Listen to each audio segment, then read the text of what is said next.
கிறிஸ்துவுக்குள் பிரியமானவர்களே, கர்த்தரும் இரட்சகருமாய் இயேசு கிறிஸ்துவின் ஈடினின் நாமத்தினாலே உங்கள் யாவருக்கும் என் அன்பின் வாழ்த்துக்களை தெரிவித்துள்ளேன். தேவன் அருளிய அப்பம் பிரேயர் மினிஸ்ட்ரி சேனல் மூலமாக உங்களோடு சந்திப்பதில் மிகுந்த மகிழ்ச்சி அடைகிறேன். தினம்தோறும் அதிகால வேளையிலே பரிசுத்த வேதாந்தத்தில் நம்ம ஒரு பகுதி தியானித்து நம்முடைய குடும்ப பாதுகாப்பிற்காக நாம் ஜெபிக்கிறோம். அதிகால வேளையிலே அபிஷேகங்களை பெற்றுக்கொள்ள, இதனுடைய கிருபை பெற்றுக்கொள்ள புதிய நாளுக்காக இணைந்தீர்கள்.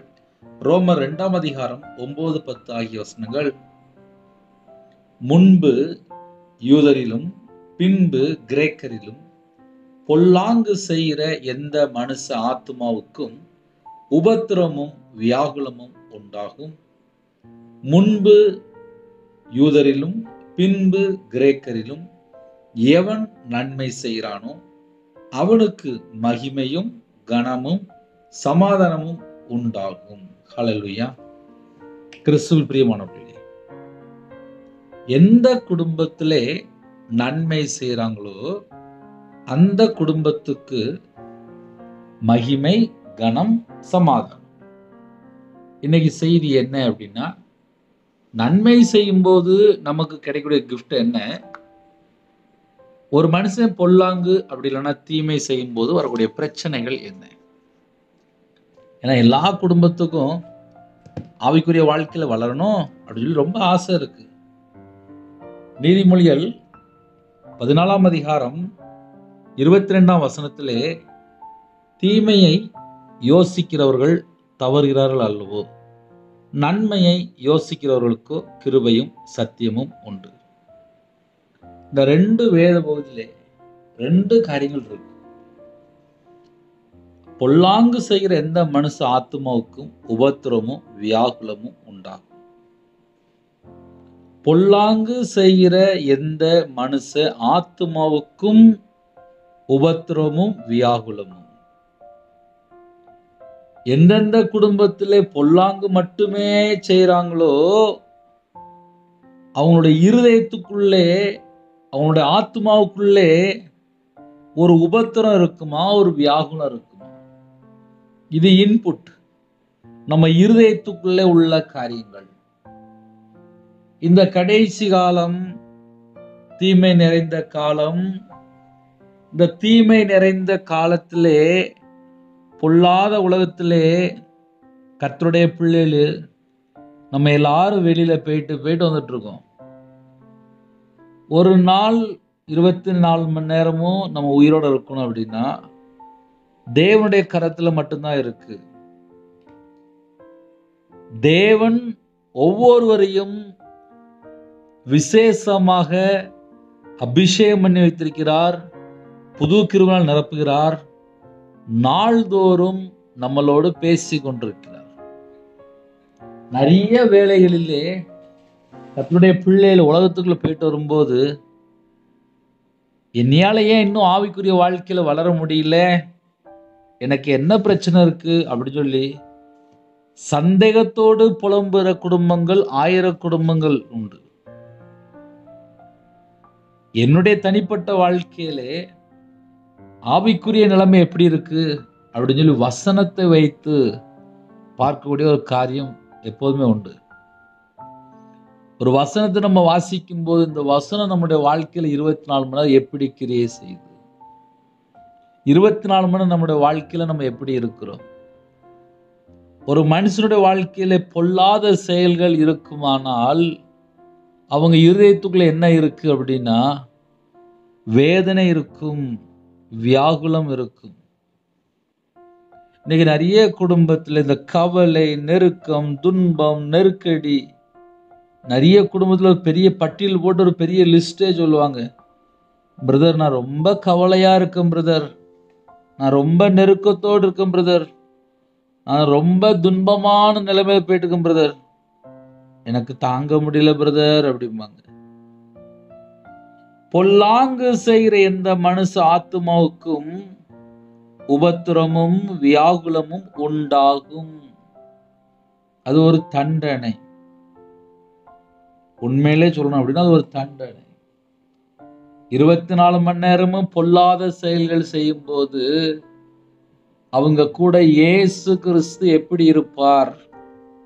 நம்ம நார்மலா யோசித்து பார்ப்போமே, ஒரு மனுஷன் 24 மணி நேரமும் பொல்லாத செயல்கள் செய்யறான்ப்பா, அவன் கூட இயேசு எப்படி இருப்பார்? அவன் தான் பொல்லாத காரியம் செஞ்சுட்டு இருக்கிறானே. பொல்லாப்பு செய்யும் போது பொல்லாத ஆவி வந்துரும். ஒரு மனுஷனோட இதயத்துக்குள்ள ஏன் ஒரு வியாகுலம், ஏன் உபத்திரம், ஏன் வருது அப்படின்னா, அவன் கர்த்தரை பின்பற்றல. நன்மை செய்கிறவன் தேவனால் உண்டாயிருக்கிறான்.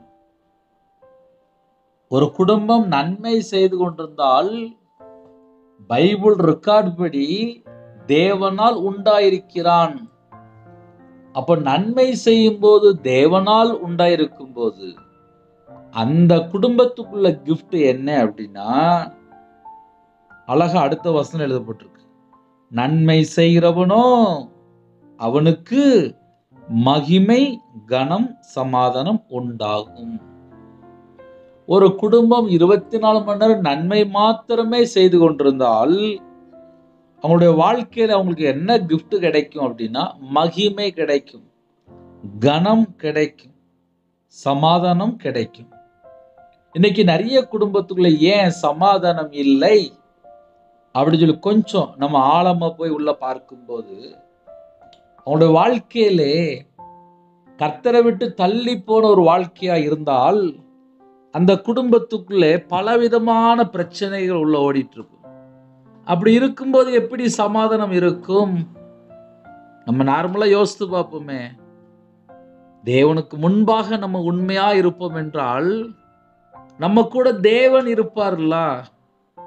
இப்ப நானே பேசுறேன், என் வாழ்க்கையிலே நான் 24 மணி நேரம் எனக்கு இயேசு கிறிஸ்து போதும்பா, எனக்கு உலகத்துல வேற எந்த ஒரு இதுவுமே வேண்டாம்,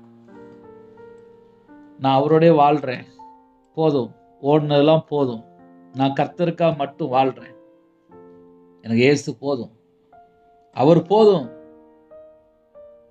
எனக்கு தீமையான காரியம் வேண்டாம், எனக்கு பொல்லாத காரியம் வேண்டாம், இதெல்லாம் தப்பு அப்படி சொல்லி ஒரு மனுஷன் கர்த்தர் போதும், நான் அவருடைய வழியில நடக்கிறேன், அவர் எனக்கு என்ன சொன்னாரோ அதை நான் செய்யறேன், நன்மை செய்ய சொல்லியிருக்காரு, நான் நன்மை செய்யறேன், எனக்கு தீமை வேண்டாம், எனக்கு பொல்லாத காரியம் வேண்டாம் அப்படின்னு சொல்லி ஒரு மனுஷன் வெறுத்து கர்த்தரை உண்மையா பின்பற்றினால் அவங்களுக்கு தேவன் கொடுக்கிற கிஃப்ட் என்ன தெரியுமா?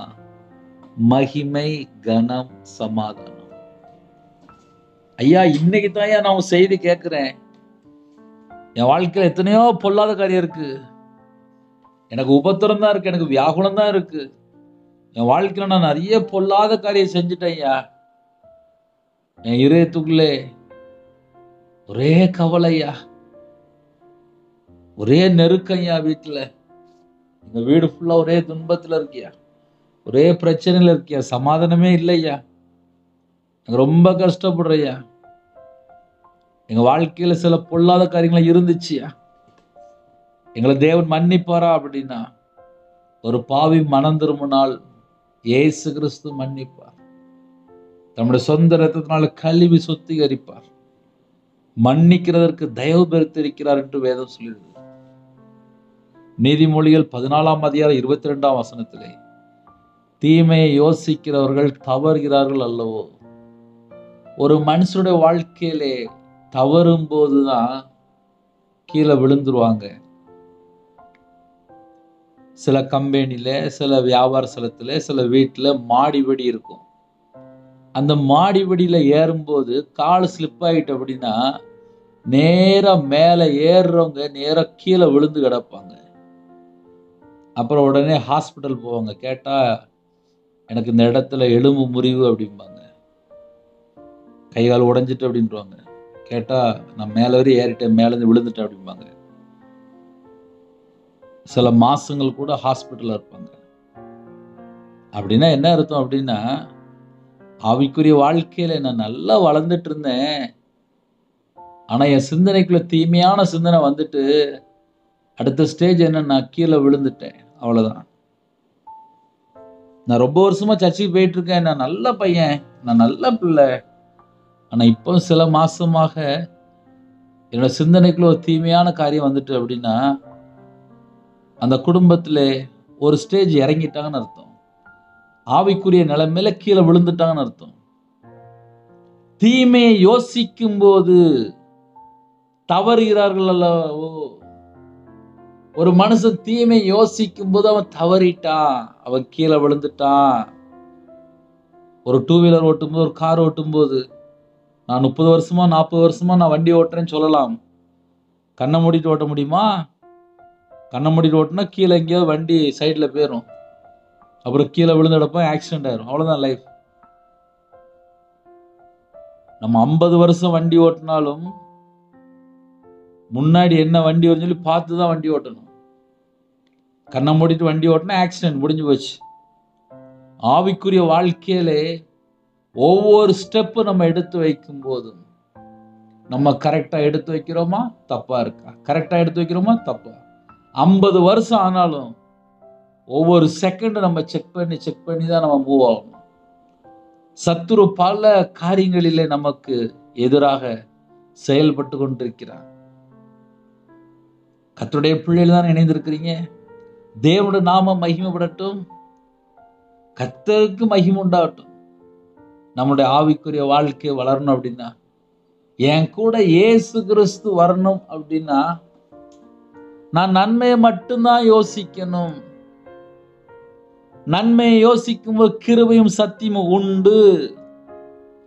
நன்மையை யோசிக்கும் போது கிருபையும் சத்தியமும் உண்டு. அவர் நம்ம இதயத்துல எப்ப வராரு? நம்ம நன்மை யோசிக்க ஆரம்பிக்கும் போதே நம்ம இதயத்துல வந்துடுவாரு.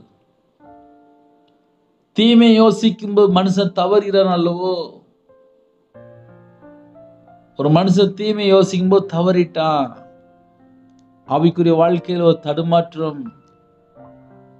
நிறைய குடும்பத்திலே ஆதியில் உள்ள அன்பு இல்லை. ஆதியில் உள்ள அன்பு இல்லை. ரட்சிக்கப்பட்ட புதுசுல தேவனுக்காக வாழும் சொல்லி தீர்மானம் எடுத்த பிள்ளைகள் இன்னைக்கு உலகத்துக்குள்ள போய் பல காரியத்திலே அடிமையில வாழ்ந்துட்டு இருக்கிறாங்க. பிரதர், இந்த பாவத்துல எங்களால வெளியில வர முடியல பிரதர் அப்படிம்பாங்க. இந்த பிரச்சனை எங்க தெரியுமா ஆரம்பிச்சது? தீமையை யோசிக்கும் போது அவங்க தவறிட்டாங்க. ஐயோ, நான் தீமையை யோசித்துட்டேனே.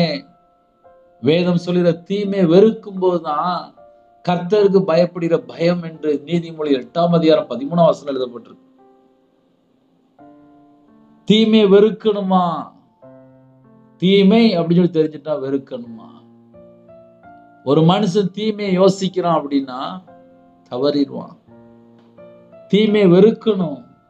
ஆனா இன்னைக்கு எத்தனையோ குடும்பத்திலே தீமை வெறுக்காமல் தீமையை யோசிக்கும் போது, பொல்லாத காரியத்தில் செயல்படும் போது, பொல்லாங்கு செய்யும் போது அவங்க இதயத்துக்குள்ளே வியாகுலம், அவங்க இதயத்துக்குள்ளே பல காரியங்கள். காரணம் என்ன தெரியுமா? இந்த தீமை, இந்த பொல்லாங்கு. தீமையை யோசிக்கும் போது ஒரு மனுஷன் கீழே விழுந்துட்டான். பொல்லாங்கு செய்யும் போது அந்த மனுஷ ஆத்மாவுக்கு அங்க ஒரு வியாகுலம் வந்துருது, அங்க ஒரு நெருக்கம் வந்துருது, அங்க ஒரு கவலை வந்துருது, அங்க ஒரு துன்பம் வந்துருது. அப்போ ஒரு குடும்பம் கர்த்தர் பக்கம் இருந்தால் ஆசீர்வாதம். நம்ம சிந்தனைக்குள்ளே சத்துரு எப்படியாவது தீமையை கொண்டு வந்துகிட்டே இருக்கணும். அவனுக்கு அதான் ப்ரோக்ராம். செல்போனை தொட்டா தேவையில்லாத வீடியோ, வீட்டுல டிவி ஆன் பண்ண தேவையில்லாத வீடியோ, தேவையில்லாத ஃப்ரெண்ட்ஷிப்பு, தேவையில்லாத இடத்துல நிக்கிறது, தேவையில்லாம இருக்கிற இடத்துக்கு போறது, எத்தனை காரியம் இருக்கு. ஒரு குடும்பம் கர்த்தரை விட்டு தள்ளி போனாலும் ஒரு பிரச்சனை வரத்தானே செய்யும். நம்ம நார்மலா யோசித்து பார்ப்போமே. ஒரு கம்பெனில ஒரு 8 மணி நேரம் வேலை பார்க்கணும்ப்பா, ஒரு 10 நாள் வேலைக்கு போல, சம்பளம் எப்படி தருவாங்க? சம்பளம் தரமாட்டாங்க. ஒரு மாசத்துல 25 நாள் 26 நாள் அப்படின்னா 25 நாள் 26 நாள் இல்லை, ஒரு நாள் லீவ் எடுத்தா பர்மிஷன் போட்டு லீவ் எடுத்துக்கலாம், அவ்வளவுதான். மற்ற எல்லா நாளும் வேலைக்கு போனா மட்டும்தான் நெக்ஸ்ட் மந்த் சேலரி. ஆவிக்குரிய வாழ்க்கையிலே ஒரு ஸ்டெப் நம்ம இறங்குறோமா, நம்மை நாம் ஆராய்ந்து பார்க்கணும். நான் நல்ல பைபிள் வாசித்தேன் பிரதர், ஆனா இப்ப கொஞ்ச நாளா பைபிளே வாசிக்கல. ஏன் வாசிக்கல? நான் நல்லா ஜெபம் பண்ணுவேன், ஆனா இப்ப கொஞ்சம் ஜெபம் பண்ண முடியல. ஏன் ஜெபம் பண்ண முடியல? நம்ம சிந்தனையில என்ன ஓடிட்டு இருக்கு? நம்ம இருதயத்துக்குள்ளே என்ன காரியம் இருக்கு? ஏன் ஜெபிக்க முடியல? ஏன் வேதம் வாசிக்க முடியல? தீமையை யோசிக்கிறவர்கள் தவறுகிறார்கள் அல்லவோ? ஒரு மனுஷனுடைய வாழ்க்கையில தீமை யோசிக்கும் போது அவன் தவறுகிறான்பா. நன்மை யோசிக்கும் போது கிருபையும் சத்தியமும் உண்டு. எந்த குடும்பத்திலே நன்மை மட்டுமே யோசிக்கிறீங்களோ, உங்களுக்கு ஒரு பெஸ்ட் கிஃப்ட் இருக்கு. என்ன தெரியுமா? கிருபை. நானே வழி, நானே சத்தியம், நானே ஜீவன் என்றார். நம்ம நன்மை யோசிக்கும் போது இயேசு கிறிஸ்து நம்ம இதயத்துக்குள்ள இருக்கிறார். நம்ம இதயத்துக்குள்ள இயேசு கிறிஸ்து எப்போ வந்தார் அப்படின்னா, நம்ம நன்மை மட்டுமே யோசிக்கும் போது அவர் நம்ம இதயத்துக்குள்ளதான் இருப்பார். ஆனா தீமை யோசிக்கும் போது அவன் விழுந்துட்டான்ப்பா. அவன் எப்ப விழுந்தான் தெரியாது. அவன் தீமை யோசிக்கும் போது விழுந்துட்டான். இன்னைக்கு நிறைய குடும்பத்திலே தீமை யோசித்து கீழே விழுந்து கிடக்குறாங்க. வெளியே தெரியல. ஞாயிற்றுக்கிழமை சர்ச்சுக்கு போயிருந்தாங்க, ஆனா ஆவிக்குரிய வாழ்க்கையில ஒரு வளர்ச்சி இல்லை. என்னன்னு கேட்டா அவங்களுக்கு தெரிய மாட்டேங்குது. அவங்களும் புலம்பி பார்க்கறாங்க. ஏன் ஜெபம் பண்ண முடியல? ஏன் பைபிள் வாசிக்க முடியல? என்ன நடக்கு அப்படின்னு சொல்லி யோசித்து பார்க்கறாங்க. ஆனா கண்டுபிடிக்க முடியல. ஏதோ ஒரு காரியத்துல தீமை யோசித்திருப்பாங்க. ஐயோ நான் தீமை யோசிச்சுட்டேன்னு, இது தப்பு, இது பாவமே அப்படின்னு சொல்லி தேவனோட சமூகத்துல ஒப்புரவாயிருக்க மாட்டாங்க. அது அப்படியே இதயத்துக்குள்ளே இருக்கும். ஒரு மனுஷனுடைய வாழ்க்கையில இதயத்துக்குள்ள ஒரு கரை இருக்கும்போது, ஒரு பாவ கரை இருக்கும்போது, கர்த்தரை விட்டு தள்ளி போற 1000 காரியம் இந்த உலகத்துக்குள்ள இருக்குப்பா. எப்போ ஒரு மனுஷன் கர்த்தரை விட்டு தள்ளி போனா தெரிய மாட்டேங்குது. எனக்கு தெரிஞ்ச நிறைய குடும்பங்கள் ஸ்தோத்திர பலி செலுத்துவாங்க. ஆனா இப்போ கர்த்தருடைய பிள்ளைகள் ஸ்தோத்திர பலி செலுத்துறாங்கன்னு சொல்லி கேட்டா சந்தேகம். என்ன காரணம் அப்படின்னா, கையில செல்போன் வந்துட்டு, செல்போன் பார்க்கதான் இப்ப நேரம் இன்ட்ரெஸ்டா இருக்கு. ஸ்தோத்திர பலி புக்கு கையில எடுத்து ரொம்ப நாள் ஆச்சு, ரொம்ப மாசம் ஆச்சு, வருஷம் ஆச்சு. செல்போன் இல்லாத காலத்திலே முழங்காலே நின்று ஜெபிச்சாங்க. இப்ப செல்போன் வந்துட்டு செல்போனை கையில வச்சு பார்த்துக்கிட்டே இருக்கிறாங்க. ஜெபிக்கிறது குறைஞ்சிட்டு. செல்போன் இல்லாத காலத்திலே கையில பைபிள் எடுத்து அழகா வாசிப்பாங்க. ஐயோ நான் இப்படி இருக்கிறேனே, நான் இன்னும் ஆவிக்குரிய வாழ்க்கையில வளரணும் வளர்ந்து சொல்லி ஆசைப்பட்டாங்க. ஆனா இன்னைக்கு அந்த ஆசை இல்லை. இன்னைக்கு பைபிள் வாசிக்கணும் ஆசை நிறைய குடும்பத்துல இல்ல. ஜெபிக்கணும்னு சொல்லி நிறைய குடும்பத்துல அந்த ஆசை இல்ல. தேவனை தேடணும்னு சொல்லி அந்த ஆசை நிறைய குடும்பத்துல இல்ல. ஒரு வேதனையான காரியம். ஆனா சில குடும்பங்கள் நன்மை மட்டுமே யோசிப்பாங்க. தீமை அப்படின்னு சொல்லி தெரிஞ்சிட்டு அப்படின்னா அவங்க அந்த ஊர்லயே இருக்க மாட்டாங்க, அந்த வீட்லயே இருக்க மாட்டாங்க, அந்த இடத்துலயே இருக்க மாட்டாங்க. எனக்கு அங்க சம்பந்தம் இல்லப்பா, நான் நன்மை செய்யற பிள்ளை அப்படின்னு சொல்லிட்டு கிளம்பி போயிடுவாங்க. தீமை விட்டு விலகுன்னு சொல்லி போட்டிருக்கு, பொல்லாப்பை விட்டு விலகுன்னு சொல்லி போட்டிருக்கு. ஒரு குடும்பம் தீமையான காரியத்தை விட்டு விலகியாச்சுன்னா ஆசீர்வதிக்கப்படும். பொல்லாப்பை விட்டு விலகியாச்சுன்னா ஆசீர்வதிக்கப்படும். இதெல்லாம் நம்ம எப்படி கண்டுபிடிக்கணும் அப்படின்னா, நீதிமொழிகள் 14ஆம் அதிகாரம் 22ஆம் வசனம் அழகா எழுதப்பட்டிருக்கு. நம்ம சிந்தனையிலே நம்ம நன்மை யோசிக்கிறோமா, தீமை யோசிக்கிறோமா, இதை வச்சு கண்டுபிடிக்கலாம். நன்மை யோசிக்கும் போது இயேசு கிறிஸ்து கூட இருக்கிறார். ஐயா நான் 10 வருஷமா நான் சர்ச்சுக்கே போகாம நான் கர்த்தரை விட்டு தள்ளி போயிட்டேன் ஐயா, என் வாழ்க்கையில நான் கர்த்தரை விட்டு தள்ளி போயிட்டேன். என்னை இயேசு கிறிஸ்து ஏற்றுக்கொள்வாரா? ஏற்றுக்கொள்வார். அவருடைய சமூகத்துல வரும்போது இந்த 10 வருஷம் கர்த்தரை விட்டு எங்கெல்லாம் தள்ளி போயிருக்கீங்களோ, அப்பா 10 வருஷமா நான் உங்களை விட்டு தள்ளி போயிட்டேன்ப்பா, என் சிந்தனையிலே, என்னோட வாழ்க்கையோட செயல்களிலே நான் கர்த்தரை விட்டு தள்ளி போயிட்டேன்ப்பா. நான் தீமை யோசித்து நான் கர்த்தரை விட்டு தள்ளி போயிட்டேன்ப்பா. நான் பொல்லாப்பு செஞ்சு நான் கர்த்தரை விட்டு தள்ளி போயிட்டேன்ப்பா. என் பாவத்தை மன்னிப்பீங்களா? என் அக்கிரமத்தை மன்னிப்பீங்களா? என்னை ஏற்றுக்கொள்வீங்களா? ஆட்டுக்குட்டியான் ஜீவபஸ்ல என் பேர் எழுதப்படணும்ப்பா. என் வாழ்க்கையிலே கர்த்தரை விட்டு தள்ளி போன காரியங்களை மன்னிப்பீங்களா அப்படின்னு சொல்லி தேவனோட சமூகத்திலே தாழ்த்தும் போது அவர் நம்ம ஜெபத்தை பார்ப்பாரு. என் பிள்ளைகளு இருதயத்துக்குள்ள என்னெல்லாம் இருக்கு, நம்ம என்ன நோக்கத்துக்காக ஜெபிக்கணும் எல்லாம் தேவனுக்கு தெரியும். சில குடும்பத்திலே மறைச்சிருப்பாங்க, செஞ்சதெல்லாம் மறைச்சிருப்பாங்க. ஆனா தேவன் எல்லாம் ஞாபகத்துல வச்சிருப்பார். அவருக்கு எல்லாம் தெரியும், எல்லாம் தெரியும். ரவிராஜ் என்ன அவருக்கு தெரியும். நான் எந்த சூழ்நிலையில ஊழியத்துக்கு வந்தேன் தேவனுக்கு தெரியும். வியாபாரத்திலே கடன்ல கஷ்டப்பட்டு நடுரோட்டுக்கு வந்துட்டேன். மாந்திரியத்துல வியாபாரத்துல இருக்கும்போது மாந்திரிகம் விக்கிரகம் மனுஷனை நம்பி 13 லட்சம் கொடுத்துருக்கேன். அந்த அளவுக்கு நான் மனுஷனை நம்பி மனுஷன் பின்னாடியே போயிட்டேன். மனுஷன் சொன்னது எனக்கு வேத வாக்கு மாதிரி இருந்துச்சு. ஆக மொத்தம் கர்த்தரை விட்டு தள்ளி போய் துன்மார்க்கனா போயிட்டேன். ஒரு நாள் கர்த்தர் என்னை தொட்டார். கர்த்தர் தொட்டதுக்கு அப்புறம் தான் தெரிஞ்சது என்னோட வாழ்க்கை கர்த்தரை விட்டு தள்ளி போன ஒரு வாழ்க்கை. ஐயோ, எப்படியாவது நான் பரலோகத்துக்கு போகணும், நான் வழி தவறி போயிட்டேன் போல இருக்கு. என்னை மன்னிப்பீங்களாப்பா? என்னை மன்னிப்பீங்களா? என் பாவத்தை மன்னிப்பீங்களா? இப்படிதான் ஜெபிக்க ஆரம்பிச்சேன். எனக்கு எல்லார போல எனக்கு ஜெபிக்க தெரியாது. எல்லார போல எனக்கு தெரியாது. ஆனால் தேவனுடைய சமூகத்திலே அர்ப்பணிச்சேன். அப்பா, நான் பரலோகத்துக்கு வரும்போது திரள் கூட்ட ஆத்துமாக்களை கொண்டு வரணும்ப்பா. எனக்கு கிருபை தருவீங்களா? என் பாவத்தை மன்னிப்பீங்களா?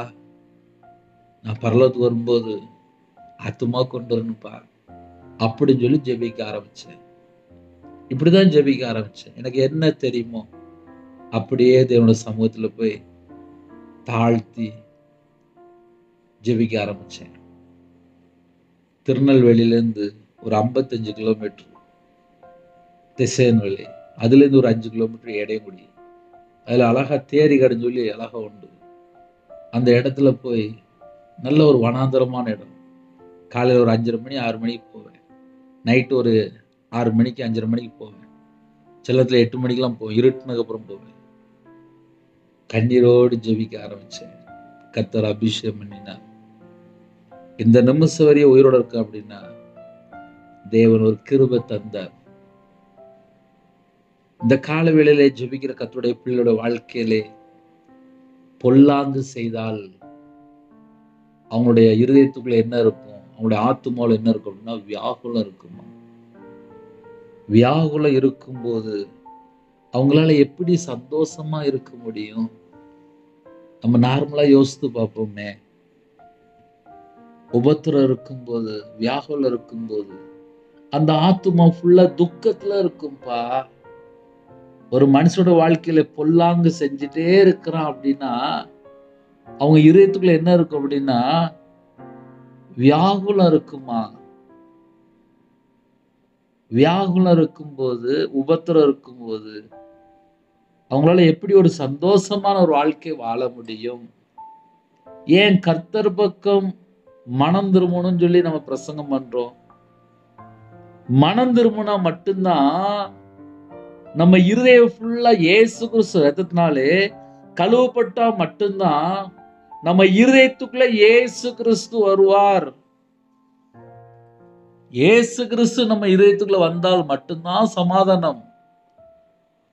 ஒரு குடும்பம் கர்த்தரை விட்டு தள்ளி போய் ஒரு துன்மார்க்கமான ஒரு வாழ்க்கை இருக்குமானால், ஒரு மாயையான ஒரு வாழ்க்கை இருக்குமானால், ஒரு பொய்யான ஒரு வாழ்க்கை இருக்குமானால் ஒரு தீமை செய்யற ஒரு வாழ்க்கை இருக்குமானால், தீமையான காரியத்தை யோசிக்கிற ஒரு குடும்பமா இருக்குமானால், அந்த குடும்பத்தோடு இயேசு கிறிஸ்து எப்படிப்பா இருப்பாரு?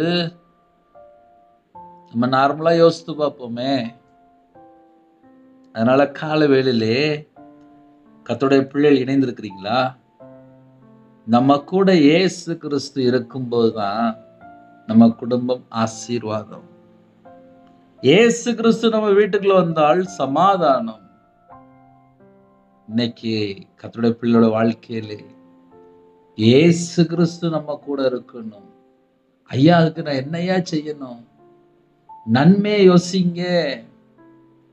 இந்த உலகத்துல தீமையான காரியம் எத்தனையோ காரியங்கள் இருக்கு. தீமையை யோசிக்கும் போது பிசாசு உள்ள அங்க வந்துருவான் ஆட்டோமேட்டிக்கா. தீமையை யோசிக்கிறவர்கள் தவறுகிறார்கள் அல்லவோ? எப்பமெல்லாம் நம்ம தீமையை யோசிக்கிறோமோ அப்பமெல்லாம் அவன் என்ட்ராய் பார்ப்பான். அந்த பொல்லாத பிசாசு என்ட்ராய் பார்ப்பான். இந்த வலு சர்ப்பம் என்ட்ராய் பார்க்கும். இந்த தந்திரமான ஆவி என்ட்ராய் பார்க்கும். அந்த வஞ்சிக்கிற ஆவி என்ட்ராய் பார்க்கும். எதுக்கு தெரியுமா? இவனை மறுபடியும் விழ வச்சிடலாமா, நம்ம வலைக்கு சிக்கிடுவானா அப்படின்னு சொல்லி பல முறை ஒரு மனுஷனை முயற்சி பண்ணிக்கிட்டே இருக்கும். எதுக்கு? தீமை செய்ய வைக்கிறதுக்கு, பாவத்துல விழ வைக்கிறதுக்கு. இயேசு கிறிஸ்து சொன்னார், நானோ அவைகளுக்கு ஜீவன் உண்டாயிருக்கவும் அந்த ஜீவன் பரிபூர்ணப்படவும் வந்தேன். அப்ப கேட்கக்கூடிய பிள்ளைகள், நம்ம எல்லாரும் தீர்க்காயுசோடு வாழணும் அப்படின்னா நம்ம இதயத்துக்குள்ள இயேசு கிறிஸ்து இருக்கணும். இயேசு கிறிஸ்து வந்த வீட்டிலே சமாதானம். இயேசு கிறிஸ்து வந்த வீட்டிலே ரட்சிப்பு. இயேசு கிறிஸ்து வந்த வீட்டிலே ஜீவ ஒளி பிரகாசிக்கும். இயேசு கிறிஸ்து நம்ம வீட்டுக்குள்ள வந்துட்டாருன்னா தேவனுடைய பிரசன்னம் இறங்கி வந்துடும். இயேசு கிறிஸ்து நம்ம வீட்டுக்குள்ள வந்தாச்சு அப்படின்னா நம்ம வீடு சமாதானமா இருக்கும். இயேசு கிறிஸ்து நம்ம வீட்டுக்குள்ள வந்தாச்சு அப்படின்னா நமக்கு நிறைய கிஃப்ட் கொண்டு வருவார். ஆசீர்வாதம் வந்துடும், வியாதி மறைஞ்சிரும், சுகம் கிடைச்சிரும், ஆரோக்கியம் கிடைச்சிரும், நமக்கு பலன் கிடைக்கும், நமக்கு பாதுகாப்பு கிடைக்கும், நமக்கு அடைக்கலம் அவர் மட்டும்தான். அவர் நம்ம வாழ்க்கையில வரும்போது நம்ம குடும்பம் ஆசீர்வாதமா இருக்கும். ஒருவேளை இன்னைக்கு தான் தேவன் அருளி அப்பம் மினிஷன்ல கேட்குறீங்களா? உங்களுக்கு இந்த செய்தி பிரயோஜனமா இருந்தால் நீங்க மற்றவர்களுக்கு அனுப்பலாம், இல்லை டெய்லி செய்தி கேட்கலாம். நைட்டும் ஜெபிக்கிறோம், அதையும் தொடர்ந்து கேட்டுக்கோங்க. என் பேர் ரவிராஜ், எனக்கா ஜெபித்து கொள்ளுங்கள். தேவன் அருளி அப்பம் மினிஷன்ல தொடர்ந்து பாருங்க. ஆவியானவர் உங்களோட பேசினால் பாருங்க. ஆவிக்குரிய வாழ்க்கை அண்ணே நான் வளரணும்னே, உங்களுடைய 24 மணி நேரம் வாழ்க்கையிலே எதுல நீங்க அடிமையா இருக்கிறீங்க? இன்னைக்கு நிறைய குடும்பத்துல பைபிள் வாசிக்கிறதே இல்லை. அது ஒரு பெரிய பிரச்சனையா இருக்கு. என் இதயத்துல எனக்கு அதிகமான பாரம் என்னன்னா, நிறைய குடும்பத்துல கையில பைபிள் எடுத்து வாசிக்கிறதே இல்லை, முழங்கால் என்னன்னு ஜெபிக்கிறதே இல்லை, தேவனை தேடுறதே இல்லை. அதுதான்ப்பா நிறைய வீட்டுல பிரச்சனை. இருக்கிற இடத்துல முழங்கால் போட்டு, அப்பா உங்க பிள்ளை வந்திருக்கேன்ப்பா, என்னைய பாருங்கப்பா, என்னைய பாருங்கப்பா, என்னைய பாருங்கப்பான்னு சொல்லி தேவனோட சமூகத்துல நம்ம தாழ்த்தினால் கண்டிப்பாக நம்ம குடும்பத்தை இன்றே ஆசீர்வதிப்பார். இன்னைக்கே ஆசீர்வதிப்பார். நன்மை செய்கிறவன் தேவனால் உண்டாயிருக்கிறான், தீமை செய்கிறவன் பிசாசு. அங்க ஆட்டோமேட்டிக்கா பிசாசு உள்ள என்டர் ஆயிரும். அழகா 2 வசனம். நம்ம நன்மையை யோசிக்கும் போது கிருபையும் சத்தியமும் உண்டு. ஒரு மனுஷன் தீமை யோசிக்கிறானா அவன் தவறி கீழே விழுந்துட்டான்னு அர்த்தம் ஒரு பக்கம். இன்னொரு பக்கம் பொல்லாங்கு செய்யற எந்த மனுஷ ஆத்மாவுக்கும், எங்கெல்லாம் பொல்லாங்கு செய்யறாங்களோ எந்த ஆத்மா இருந்தாலும் சரி, பொல்லாங்கு செய்யற எந்த மனுஷ ஆத்மாவுக்கும் உபத்திரம் வந்துருமா. அவனோட வாழ்க்கையில உபத்திரம் மட்டும்தான் இருக்கும். எதுக்கு? பொல்லாங்கு செய்யறாங்க, அவங்களுடைய வாழ்க்கையில உபத்திரம் மட்டும்தான் இருக்கும். அதே நேரத்துல நன்மை செய்யறாங்க, அவங்களுக்கு மகிமை, கனம், சமாதானம் மட்டும்தான் இருக்கும். அப்ப இந்த பூமியில வாழ்ற காலத்துல ஐயா நான் நன்மை மட்டும்தான் ஐயா செய்யறேன், கண்டிப்பா உங்களுக்கு ஒரு gift உண்டு. மகிமை, கனம், சமாதானம். அந்த gift உங்க வீட்டுக்குள்ள வந்துரும். ஐயா நான் பொல்லாங்கு மட்டும்தான் நான் செஞ்சுதான் வாழ்ந்துட்டு இருக்கேன், ஆனா என் வாழ்க்கையில் எனக்கு ஒரே உபத்திரமா இருக்கு ஐயா, ஒரே வியாகுலமா இருக்கு ஐயா அப்படின்னா, அது பைபிள்ல எழுதப்பட்டிருக்கு. நம்ம வாழ்க்கையில அந்த வழியில தான் நம்ம போயிட்டு இருப்போம். ஆனா நான் நன்மை மட்டும்தான்ப்பா செய்வேன், நான் பொல்லாத காரியமே செய்ய மாட்டேன் அப்படின்னு சொல்லி ஒரு மனுஷன் தீர்மானம் எடுத்துட்டான் அப்படின்னா, நன்மையை யோசிக்கும் போது கிருபையும் சத்தியமும் உண்டு. அப்போ ஒரு குடும்பத்துக்குள்ள இயேசு கிறிஸ்து வரணும் அப்படின்னா அவங்க தீமை யோசிக்கிறத நிப்பாட்டிடணும், பொல்லாங்கு செய்யறதை நிப்பாட்டிடணும். அப்ப அந்த குடும்பம் ஆசீர்வாதமா மாறிடும். நான் மறுபடியும் சொல்றேன், தீமையை யோசிக்கிறத நிப்பாட்டிடணும், பொல்லாங்கு செய்யறத நிப்பாட்டிடணும். தீமையை யோசிக்கும் போது ஒரு மனுஷன் தவறி விழுந்துருவான். பொல்லாங்கு செய்யும் போது அவனுடைய வாழ்க்கையிலே ஒரு உபத்திரம் தண்டனையா மாறிடுது, ஒரு வியாகுலம் வந்துடுது, தண்டனையா வந்துடுது. அப்புறம் அந்த வீட்டுக்குள்ள போய் பார்த்தா துன்பம், ஒரே கஷ்டம், ஒரே பிரச்சனை, ஒரே போராட்டம், ஒரே நெருக்கடி. ஐயோ என் வீட்டுக்குள்ள இப்படி சொல்லி புலம்பிட்டு இருப்பாங்க. என்ன காரணம் அப்படின்னு சொல்லி பார்த்தா, பொல்லாங்கு செய்கிற எந்த மனுஷ ஆத்துமாவுக்கும் வியாகுலமும் உபத்திரமும் உண்டாகும். உண்டாகும் அப்படின்னா அந்த வீட்டுக்குள்ள ஆட்டோமேட்டிக்கா வந்துரும். வசனத்தை மீறும் போது, வசனத்துக்கு கீழ்ப்படியாமல் வசனத்தை விட்டு வழி விலகும் போது அந்த குடும்பத்துக்குள்ள ஒரு உபத்திரம் வந்துருது, அந்த குடும்பத்துக்குள்ள ஒரு வியாகுலம் வந்துருது. இன்னைக்கு நிறைய குடும்பத்துக்குள்ளே வயசாயிட்டு, 60 வயசு 65 வயசு ஆயிட்டு, பல வருஷமா கையில பைபிள் எடுத்து வாசிக்கிறாங்க, ஆனால் இன்னும் சில காரியத்திலே கீழ்ப்படியாமல் இருக்கும் போது அவங்களோட வாழ்க்கையில சில உபத்திர பாதையில போயிட்டு இருப்பாங்க. ஏன் அந்த உபத்திரம் வந்துச்சு அப்படின்னா, ஏதோ ஒரு காரியத்துல பொல்லாங்கு செஞ்சிருப்பாங்க, ஏதோ ஒரு காரியத்துல தீமையை செஞ்சிருப்பாங்க, தீமையை யோசித்திருப்பாங்க. அதனால் அவங்களுடைய ஆவிக்குரிய வாழ்க்கையில் ஒரு விழுந்து போன நிலைமை, ஒரு தடுமாற்றம், ஒரு உபத்திரம், ஒரு வியாகுலம், இதெல்லாம் அந்த வீட்டுக்குள்ள போயிருது. ஐயா நான் இயேசு கிறிஸ்துவை ஏற்றுக்கொண்டதுக்கு அப்புறம் நான் நன்மை மட்டும்தான் செய்யறேன், நான் நன்மை மட்டும்தான் யோசிக்கிறேன். உங்க கூட இயேசு கிறிஸ்து இருப்பார்.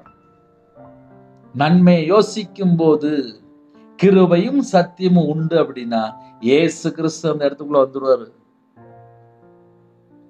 நான் நன்மை மட்டும்தான் செய்யறேன், உங்களுக்கு மகிமையும் கனமும் சமாதானமும் உண்டாகும். ஹல்லேலூயா. புதிய நாளுக்கு ஜெபிப்போமா? இருக்கிற இடத்துல கண்களை மூடி, முடிந்தவர்கள் முழங்கால் படியிட்டு நாம் ஜெபம் செய்வோம். எங்களை அதிகமாய் நேசிங்கள் அன்பு அந்த பரிசுத்தம் உள்ள நல்ல பிதாவையும் என் நன்றியோடு துதிக்கிற சொல்லிடும்ப்பா. இவ்வளவு நேரம் பொறுமையா செய்தி கேட்டாங்கப்பா, நன்றி. உங்க பாதத்தில் அர்ப்பணிக்கிறோம். என்னோட ஆவி, ஆத்துமா, சரீரம், சிந்தனை, நினைவு எல்லாம் உங்களுடைய ஜீவனுக்கு அர்ப்பணிக்கிறோம். நாங்க எப்படி வாழணும் எங்களுக்கு சொல்லிதாங்கப்பா.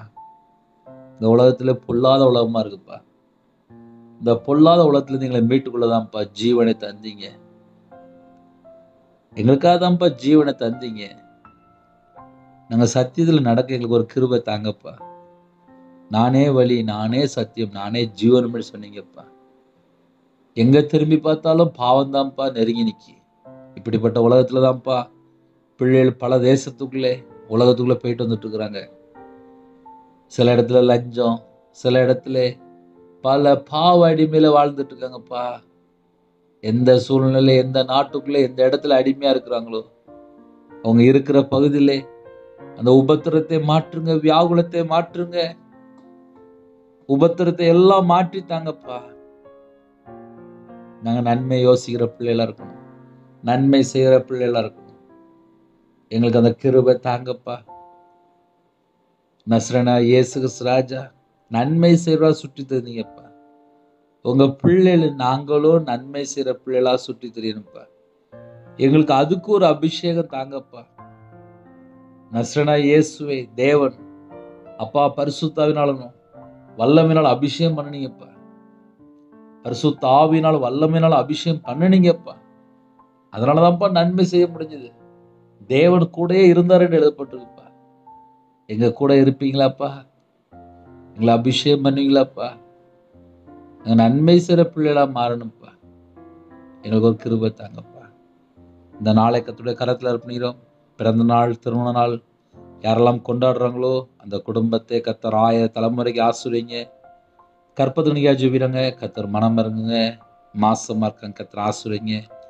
டெலிவரி போகிற குடும்பத்தை கர்த்தர் கூடந்து நார்மல் டெலிவரி ஆகித்தாங்க. திருமணத்துக்கு யாரெல்லாம் ஆயத்தமாக இருக்காங்களோ கர்த்தருடைய கரம் கூட இருக்கட்டும். ஏற்ற துணையை தாங்க. திருமணம் முடிந்ததுக்கப்புறம் எந்த காரியத்தில் பாவத்தில் அடிமையில் இருக்காங்களோ அந்த குடும்பத்தை மீட்டெடுங்க. கடனில் கஷ்டப்படுகிற குடும்பத்தை கர்த்தர் வேலை அடைத்து அந்த குடும்பத்தை செழிப்பாக மாற்றி ஆசீர்வதிங்க.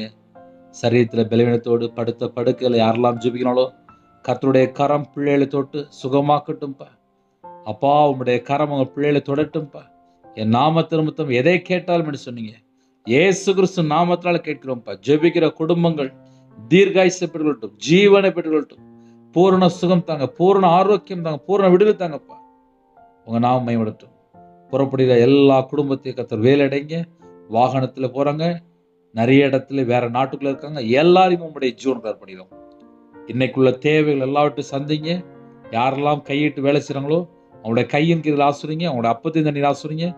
தேவனர்லி அப்போ மினிஸ்டர் மூலியமா இணைந்திருக்கிற குடும்பங்கள் அப்பா, அவங்களுடைய பாவத்தை மன்னித்து அவங்களுடைய அக்கிரமத்தை மன்னித்து தேவ திட்டத்துக்குள்ள வரணும், தேவ சித்தத்துக்குள்ள வரணும், தேவனுக்கு பிரியமானபடி வரணும். ஆட்டுக்குட்டியான ஜீவபுஸ்ல எழுதற்கு தடையா இருக்கிற பாவங்கள், அக்கிரமங்கள், மீறுதல்கள், தலைமுறை சாபங்கள் எல்லாவற்றையும் மன்னித்து உங்களோட ரத்தத்தினால கழுவி உங்க பிள்ளைகளை சுத்திகரித்து ஆட்டுக்குட்டியான ஜீவபுஸ் பேரில் எழுதப்படட்டும்ப்பா. அப்பா, எங்க வாழ்க்கையில கத்தரை விட்டு நாங்கள் எங்கெல்லாம் தள்ளி போயிட்டோமோ எல்லா பாவத்தையும் மன்னிச்சிருங்க. மன்னிச்சு ஒவ்வொரு குடும்பத்தையும் ஆசீர்வதிங்க. உங்க நாம மகிமைப்படட்டும். இந்த நாளை பொறுப்படுத்துங்க. எல்லா தேச ஜனங்களையும் கர்த்தர் ஆசீர்வதிங்க. உமக்கு பிரியமானபடி வாழ்ந்து சுகித்து இருக்கட்டும். கர்த்தர் பொறுப்படுத்த துதிகான மகிமை எல்லாம் உமருகே செலுத்திடும். இயேசு கிறிஸ்துவின் பிதாவே, ஆமென். தேவனுக்கே மகிமையுண்டதாக. கர்த்தர் தாமே உங்களையும் உங்கள் குடும்பத்தையும் சகல காரியத்திலும் சம்பூர்ணமாக திருப்தியாக கர்த்தர் கொடுத்து ஆசீர்வதிப்பாராக. ஆமென். கர்த்தராகிய இயேசுவின் கிருபையும் பிதாவாகிய அன்பும் பரிசுத்தனுடைய ஐக்கியமும் இப்பொழுதும் எப்பொழுதும் சகல காரியத்தில் கர்த்தர் கொடுத்து ஆசீர்வதிப்பாராக. ஆமென். God bless you.